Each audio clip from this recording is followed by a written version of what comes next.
আসসালামু আলাইকুম ওরহমতুল্লাহি ওবরাকাতু। আশা করি আমার দেশ ও বিদেশের ভাই ও বন্ধুরা সব ভালো আছেন। আলহামদুলিল্লাহ, আল্লাহর রহমতে আমি নিজেও ভালো আছি। তো যাই হোক, একটা সামান্য বিষয় নিয়ে সামান্য কথাবার্তা করতাম সাইয়ার।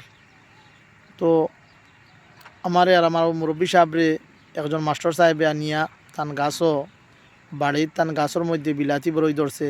তো আমরা আনিয়া কয়েকটা দিয়েছেন, আমরা খাইয়ার আলহামদুলিল্লাহ খুবই বেশি স্বাদ, চমৎকার স্বাদ আছে আলহামদুলিল্লাহ। তো আমি একটা জিনিস কইতাম চাইয়ার, আপনার যে তোরা কথার উপরে খেয়াল করবা, লক্ষ্য রাখবা। তো আল্লাহ সুবহানাহু ওয়া তাআলা দুনিয়ার জমিনের মধ্যে যত নিয়ামত হল দান করছেন, সব নিয়ামত হলর মজা আলাদা আলাদা। এক একটা নিয়ামতর স্বাদ আলাদা আলাদা এক একটা নিয়ামতর স্বাদ।